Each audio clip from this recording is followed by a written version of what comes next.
नमस्ते साथियों, सशक्त भारत से मैं डॉक्टर R.K. वर्मा। बहुत कुछ कहा जा चुका है दिल्ली चुनावों के लिए, अरविंद केजरीवाल के लिए। आज मैं एक थोड़ी सी डिफरेंट बातें आपको बता दूं, आपको बड़ी रोचक लगेंगी। हम बीजेपी वाले भी अक्सर भस्मासुर बना देते हैं, भस्मासुर का निर्माण कर देते हैं।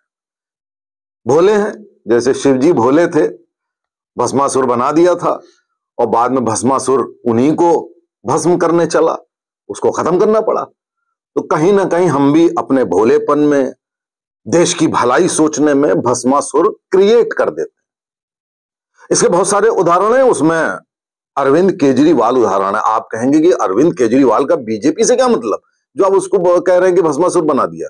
साथियों, आप सब याद करिए 2011 का अरविंद केजरीवाल का आंदोलन, और उस आंदोलन में बेसिकली कांग्रेस के खिलाफ था, कांग्रेस के भ्रष्टाचार के खिलाफ था।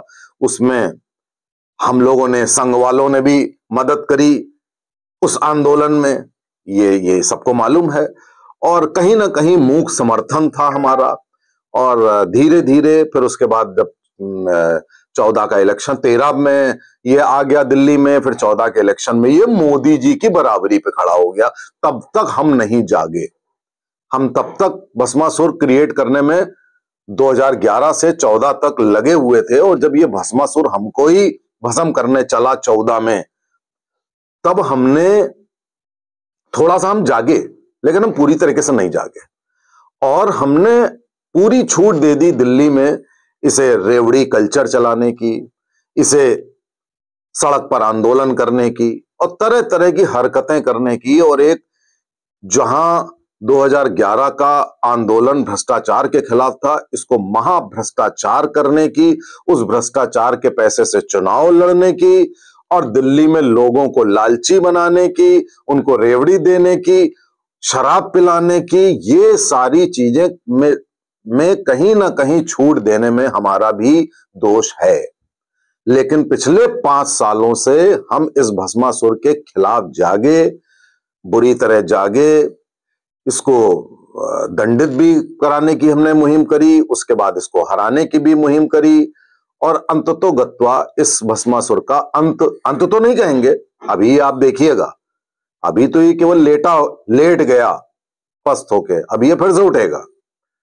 और भस्मासुर आपको बताएं, आप ममता बनर्जी के बारे में, वेस्ट बंगाल के बारे में अगर आप इसका पूरा पास्ट खंगालिए, तो वेस्ट बंगाल में जो ज्योति बसु की जो वामपंथी सरकार थी, वो एक युगों से सरकार थी जिसको नहीं तोड़ पा रहे थे हम लोग। कांग्रेस भी नहीं तोड़ पा रही थी, कांग्रेस भी लगी हुई थी।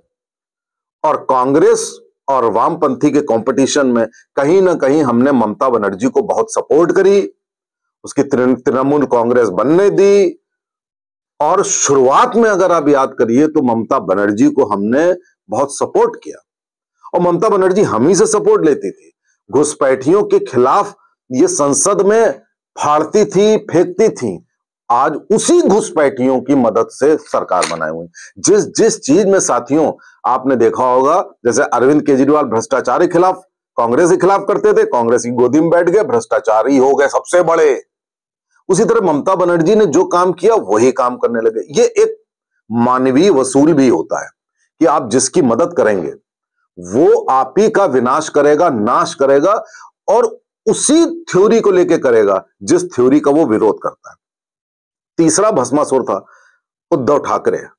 उद्धव ठाकरे की कोई पब्लिक सपोर्ट नहीं थी, सब बाल ठाकरे की थी। उद्धव ठाकरे बाल ठाकरे की ठीक विपरीत विचारधारा में चलने वाले व्यक्ति थे, लेकिन हम नहीं पहचान पाए और हम उनको छूट देते गए। और उसका परिणाम यह हुआ कि उद्धव ठाकरे 2.5 साल तक मेरे ख्याल से मुख्यमंत्री बने रहे। उस 2.5 सालों में उन्होंने हिंदू विरोधी, देश विरोधी जितने कार्य हो सकते थे वो कार्य कर डाले साथियों, बिल्कुल अपने पिता के विपरीत विचारधारा पर चल गए।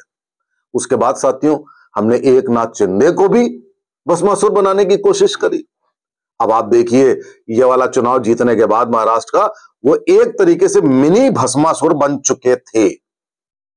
ये तो कहिए कि बहुत ज्यादा सपोर्ट ना होने के कारण वो उस समय चुप हो गए, सरकार बन गई, लेकिन वो कब तक चुप रहेंगे ये हम आप नहीं कह सकते। वो एक दिन फिर मुंह उठाएंगे उसी तरीके से जिस तरह से उद्धव ठाकरे ने उठाया था, जिस तरह ममता बनर्जी और आपके अरविंद केजरीवाल ने उठाया था। तो कहीं ना कहीं हमको ये भोलापन या ये सोचना कि चलो भाई ये आदमी कर रहा है। आप देखिए भस्मासुर के एग्जाम्पल पूरे वर्ल्ड में है। आप उसामा बिन लादेन भस्मासुर बना अमेरिका का, ठीक है। आप बहुत सारे मतलब मुझे याद नहीं आ रहे हैं कि जब इंदिरा गांधी के लिए जो भिंडरन वाले वो जो पंजाब में थे वो भस्मासुर बने। तो आप जिस व्यक्ति को क्रिएट करते हो या सपोर्ट करते हो वो व्यक्ति आप ही का नाश करता है, उसी थ्योरी पे के विपरीत चलकर जिस थ्योरी का सहारा लेकर वो उस पर चला है। ये साथियों भस्मासुर की बात है। अब आप कहेंगे कि अब नेक्स्ट भस्मासुर खत्म करने का वेस्ट बंगाल की ओर रथ मोड़ना चाहिए। वो तो जो होगा सो होगा, लेकिन ये जो भस्मासुर हैं जो एक अभी टाइम बीइंग परास्त हो गए हैं, ये आप कतई ना सोचिए कि ये दोबारा मुंह नहीं उठाएंगे। ये दोबारा मुंह फिर उठाएंगे। चलिए बात मैं दिल्ली की करता हूं। दिल्ली में कई लोगों ने कहा कि ये कोई हारा थोड़ी ना है। देखिए सारे लोग हार गए आतिशी को छोड़ करके, लेकिन तो भी विरोधी और विपक्ष कह रहा है अरे 3-4% का वोट शेयर में अंतर आया।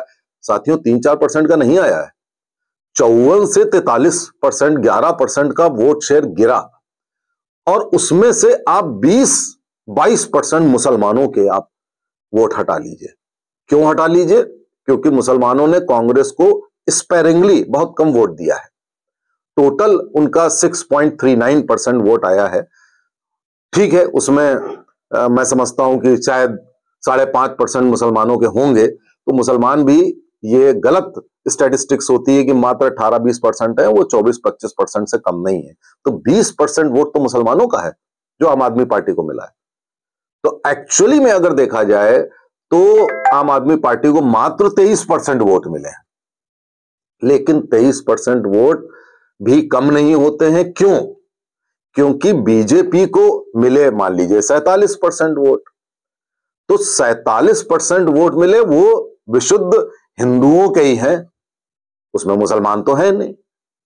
तो यानी कि हमको चुनाव यदि अगर जीतना है तो वह हिंदुओं के 60-70% वोट मिले तब हम जीत सकते हैं, क्योंकि 30% तो वो दूसरा ले जाएगा, हिंदुओं को खींच करके दूसरा आदमी ले जाएगा। तो उस लिहाज से अच्छा लोगों का कहना कि अगर आम आदमी पार्टी को कांग्रेस मिल जाती तो वो जीत जाते, साथियों बिल्कुल गलत बात है। कई बार आपने उत्तर प्रदेश में देखा कि मायावती और अखिलेश मिल जाएं तो स्वीप कर लेंगे, हार गए बुरी तरीके से।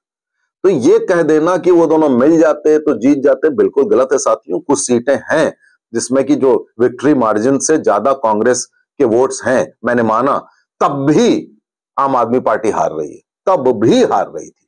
और वैसे अगर ये अलायंस कर भी लेते साथियों तो भी ये ऐसे ही हारते, 2-4 सीटें ज्यादा पा सकते थे, 2-3 सीटें ज्यादा पा सकते थे। तो ये जो कयास लगाए जाते हैं ये बिल्कुल गलत है। लेकिन उसके बाद मैं क्या कहने जा रहा हूं, उसके बाद साथियों अभी तो आपने भस्मासुर को जमीन पर गिराया है, असली खेल अब शुरू होगा। क्योंकि ये आदमी झुग्गी झोपड़ी, मुस्लिम्स, दंगाइयों, जिहादियों, उन सबका साथ लेने के लिए व्याकुल रहेगा। अरविंद केजरीवाल पहले ये कोशिश करेंगे पंजाब में मुख्यमंत्री बनने की, अगर वहां नहीं बन गए, क्योंकि नहीं बन पाएंगे क्योंकि अब ये कमजोर हो चुके हैं, तो ये दिल्ली में अपना लॉस्ट ग्राउंड लेने की कोशिश करेंगे, गुजरात की तरफ मुंह मोड़ने की कोशिश करेंगे। और दिल्ली में जितना विपक्ष जिसने वोट दिया है इनको, वो तो इनसे कन्विंस्ड है ही, और लोगों को ये कन्विंस करने की कोशिश करेंगे, नेगेटिव प्रचार करेंगे, आंदोलन करेंगे, सड़क पर आएंगे। और झुग्गी झोपड़ी वालों को ये सब बड़ा पसंद आता है, ये पूरी कोशिश करेंगे। तो नंबर 1 तो बीजेपी को बहुत ज्यादा अच्छा काम करना पड़ेगा। नंबर 1 तो ये बात हो गई। नंबर 2 अपनी प्रोमिसेस को पूरा करना पड़ेगा, जो इसके चक्कर में सारी रेवड़ी बांटी है वो बांटनी पड़ेगी, वो जल्दी से जल्दी बांटनी पड़ेगी। और जो नेक्स्ट इलेक्शन होगा उसके पहले तो जरूर बांटना, अभी भले ना बांटो, अभी भले धीमे रहो 1-2 साल तक, पहले जरूर करना। अच्छा, ये हो गई बात। उसके बाद बीजेपी को इनके खिलाफ पूरा पुलिंदा खोलना चाहिए। केवल शराब घोटाला नहीं, अभी मेडिसिन घोटाला होगा, शिक्षा का घोटाला, जो इन्होंने चुनाव के दौरान जहर वाली बात करी, वो वाली बात, ये सारी बातों का जो ये घोटाला, शीश महल का घोटाला और जो इन्होंने यमुना साफ करने का 900 करोड़ का घोटाला, सारे घोटालों की फाइल साथियों खुलनी चाहिए और खुल करके इस व्यक्ति के अगेंस्ट कन्विक्शन होना चाहिए। और कन्विक्शन आप लेते जाइए 2-3 साल में इसको कन्विक्ट करा दीजिए ताकि ये 6 साल तक चुनाव लड़ पाए। मान लीजिए ये कन्विक्ट होते हैं 2027 में, तो 2027 से 6 साल का मतलब हुआ कि 2033 तक चुनाव नहीं लड़ पाएंगे, यानी कि 30 में चुनाव जो अगला होना है वो नहीं लड़ पाएंगे। ये स्थिति आ जाएगी, लेकिन थोड़ा मुस्तैदी से काम करना पड़ेगा। इसकी फाइलें खोलनी पड़ेंगी, इसके साथियों की भी खोलनी पड़ेंगी, इसकी पार्टी को पूरी तरीके से तोड़ना पड़ेगा। तो इसलिए अगर कहीं हमारे अंदर ये कंप्लेसेंसी आ गई कि हमने भस्मासुर को मार दिया है, साथियों ये मरा नहीं है। इसके अगेंस्ट आपको साम दाम दंड भेद हर तरह से करना होगा, क्योंकि ऐसे ही लोगों को छूट देने से ये लोग हमारा विनाश करते हैं। ऐसा करना चाहिए कि दिल्ली में अगर ये थोड़ा बहुत खड़ा भी कर ले अपनी पार्टी, तो ट्रायंगुलर फाइट हो हमेशा, कांग्रेस थोड़ी सी एलिवेट हो, ये वैसे ही रहे, तो बीजेपी हमेशा जीतेगी। तो साथियों, ये मैंने आपको बताया मैनेजमेंट। हम लोग मेडिकल में क्या करते हैं, मैनेजमेंट की बात करते हैं। आपने एक कोई इंजेक्शन लगा दिया और इमीडिएटली उसका दर्द ठीक हो गया, उससे कुछ नहीं होता।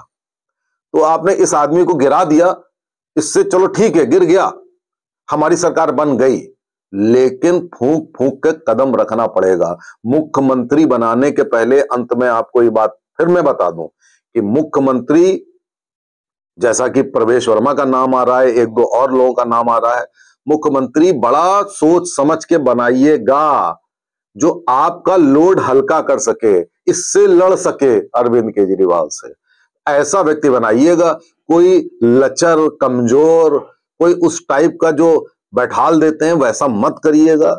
या तो प्रवेश वर्मा को बना दीजिए, या अगर और है तो बांसुरी स्वराज को बना दीजिए। उसमें थोड़ी सी अड़चने आएंगी कि एमपी को फिर एमएलए बनाओ, फिर एक और एमपी ढूंढो, ये सब दिक्कतें आएंगी। बहुत सोच समझ के करिएगा, जिससे दिल्ली पंजाब भी कवर होता हो और अरविंद केजरीवाल से वो अकेला लड़ने में सक्षम हो साथियों।